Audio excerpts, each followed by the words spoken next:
તમને ખબર જ છે વિદ્યાર્થી મિત્રો, બોર્ડની પરીક્ષામાં વિભાગ એ માં 24 માર્ક્સના હેતુલક્ષી પૂછાશે। અહીંયા તમે જોઈ શકો છો ચેપ્ટર નંબર 8 આનુવંશિકતા 3 માર્ક્સનું ચેપ્ટર છે અને 3 વિદ્યાર્થી મિત્રો હેતુલક્ષી પૂછાશે। તો વિડીયોને અંત સુધી જોશો તો તમારા 3 માર્ક્સ પાક્કા થઈ જશે।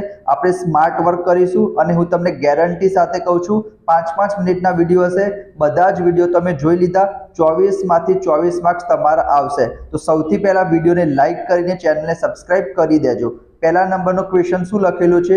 મનુષ્યના દૈહિક કોષોમાં ખાલી જગ્યા જોડ રંગસૂત્રો આવેલા હોય છે।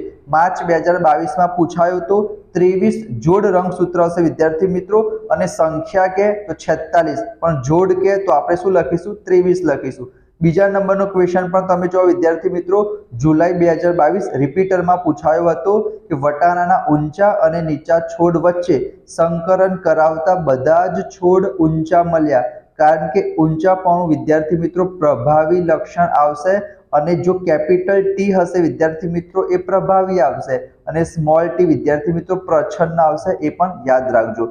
ત્રીજા નંબરનો ક્વેશ્ચન વિદ્યાર્થી મિત્રો ગયા વર્ષે પૂછાયો તો માર્ચ 2023 માં કે અભિનેત્રી દીપિકા પાદુકોણના પિતા પ્રકાશ પાદુકોણ બેડમિન્ટન રમતના ખેલાડી હતા। રમત કે અદાકારી જેવી ક્ષમતાઓ આનુવંશિક નથી, કારણ કે તેનાથી પ્રજનન કોષોના ખાલી જગ્યામાં ફેરફાર થતો નથી। તો જવાબ શું આવશે વિદ્યાર્થી મિત્રો? ડીએનએ, પૂરું નામ યાદ રાખજો ડીઓક્સી ન્યુક્લિક એસિડ, અને આરએનએ નું થશે રિબોન્યુક્લિક એસિડ, બરાબર। એના પછી ચોથા નંબરનો ક્વેશ્ચન, આનુવંશિકતાના અભ્યાસ માટેના વ્યવસ્થિત પ્રયોગો સૌપ્રથમ કોને કર્યા હતા? મેન્ડલ નામના વૈજ્ઞાનિકે કર્યા હતા। ખાલી જગ્યા લક્ષણો વારસાગત હોય છે તો આનુવંશિક લક્ષણો। એના પછી મનુષ્યના જનનકોષ એટલે કે શુક્રકોષ કે અંડકોષમાં કેટલા રંગસૂત્રો હશે વિદ્યાર્થી મિત્રો? 23 રંગસૂત્રો હશે, જે આપણે પહેલા જ જોયું હતું, બરાબર। ચલો એના પછી મનુષ્યના જનકોષો વાળું તો આપણે જોઈ લીધું। પુરુષના લિંગી રંગસૂત્રનું બંધારણ શું હશે વિદ્યાર્થી મિત્રો? XY। આ પણ તમારી પરીક્ષામાં પૂછાય છે લિંગ નિશ્ચયન। પુરુષમાં કહે તો વિદ્યાર્થી મિત્રો X અને Y આવશે, અને સ્ત્રીમાં કહેશે તો વિદ્યાર્થી મિત્રો બંને XX આવશે। જ્યારે X રંગસૂત્ર ધરાવતો શુક્રકોષ અંડકોષનું ફલન કરશે ત્યારે છોકરી જન્મશે, કારણ કે આપણે ઉપર જ જોયું છોકરી હશે, સ્ત્રી હશે, એમાં XX હશે। અને જો 9મા ક્વેશ્ચનમાં વિદ્યાર્થી મિત્રો X ની જગ્યાએ એ લોકો Y લખી દે તો જવાબ શું આવશે? છોકરો આવશે। એના પછી શુક્રકોષ અને અંડકોષ સંમિલન પામી જે રચના કરે છે તેને આપણે શું કહીશું વિદ્યાર્થી મિત્રો? ફલિતાંડ કહીશું। મનુષ્યમાં સંતાનની જાતિનો નિર્ણય કોના ઉપર કરે છે? પિતા ઉપર, કારણ કે પિતામાં X અને Y બંને હશે, માતામાં તો ખાલી XX જ હશે।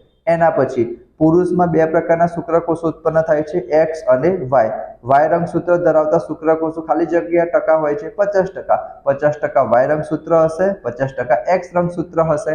એના પછી મેન્ડલે સૂચવેલા કારકને આધુનિક જનીન વિદ્યામાં ખાલી જગ્યાથી ઓળખવામાં આવે છે, તો જનીન આવશે વિદ્યાર્થી મિત્રો। ખાલી જગ્યા દરમિયાન સર્જાતી ભિન્નતાઓ વારસાગત બને છે, તો લિંગી પ્રજનન। ખાલી જગ્યા પ્રાણી પોતાનું લિંગ બદલી શકે છે, તો વિદ્યાર્થી મિત્રો આવશે ગોકરગાય। આ વિદ્યાર્થી મિત્રો ખાલી જગ્યા હતી।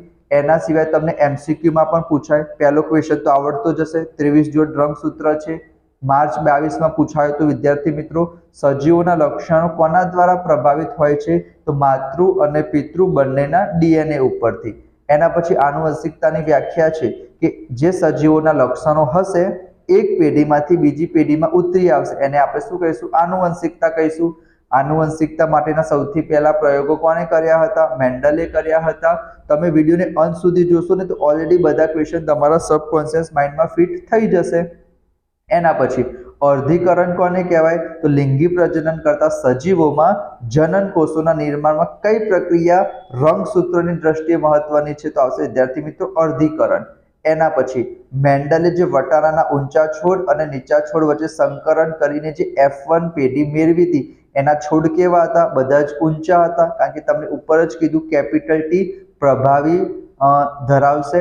એના પછી મેન્ડલે વટાણાના ઊંચા છોડ અને નીચા છોડ સંકરણ દ્વારા, એ તો હમણાં જોયો, ચલો F2 પેઢી મેળવી। F2 પેઢીના છોડ કેવા હતા? ઊંચા હતા। ઊંચા છોડ અને નીચા છોડનું પ્રમાણ કેટલું હતું વિદ્યાર્થી મિત્રો? 3 ગુણોત્તર 1 હતું। અલગ ક્વેશ્ચન છે થોડોક, બરાબર, 3:1 હતું, યાદ રાખજો। ગોળાકાર બીજ ધરાવતા ઊંચા છોડનું ખરબચડા બીજ ધરાવતા નીચા છોડ સાથે જો સંકરણ કરાવીએ તો કેવી સંતતિ પ્રાપ્ત થશે? ગોળાકાર બીજ ધરાવતી ઊંચી થશે વિદ્યાર્થી મિત્રો, બરાબર, કારણ કે પ્રભાવી બંધારણના કારણે. પેઢી દર પેઢી જનનિક માહિતી અભિવ્યક્તિનું વહન કોના દ્વારા થશે? ડીએનએ દ્વારા થશે. લિંગી રંગસૂત્રોની કેટલી જોડ હશે વિદ્યાર્થી મિત્રો? 1 હશે, બરાબર. ચલો એના પછી વિદ્યાર્થી મિત્રો છે નીચેના પૈકી કયું આનુવંશિક લક્ષણ છે? તો કાનના બૂટ જોડાયેલી હોવી. તરતા શીખવું આપણે જાતે શીખી શકીએ. ચહેરા પર ઘા પણ ના હોઈ શકે, આંગળી કપાઈ જવી પણ ના હોઈ શકે. આનુવંશિક લક્ષણ કયું હશે? કાનની બૂટ જોડાયેલી હોવી. ચલો એના પછી કયું આનુવંશિક લક્ષણ નથી? તો બસ વિદ્યાર્થી મિત્રો મનુષ્યના ચહેરા પર ઘાનું નિશાન, એ તો કોઈ પણ રીતના આવી શકે છે. કનિનિકાનો રંગ હશે, ત્વચા એટલે કે ચામડીનો રંગ હશે, એ બધું આનુવંશિક હશે, મમ્મી પપ્પામાંથી સંતતિમાં આવી શકે છે. લિંગ નિશ્ચયન ક્યારે થશે? જ્યારે વિદ્યાર્થી મિત્રો ફલન થશે. એના પછી સ્નેલ એટલે કે અળસિયું તેમનું લિંગ બદલી શકે છે, તે શું સૂચવે છે?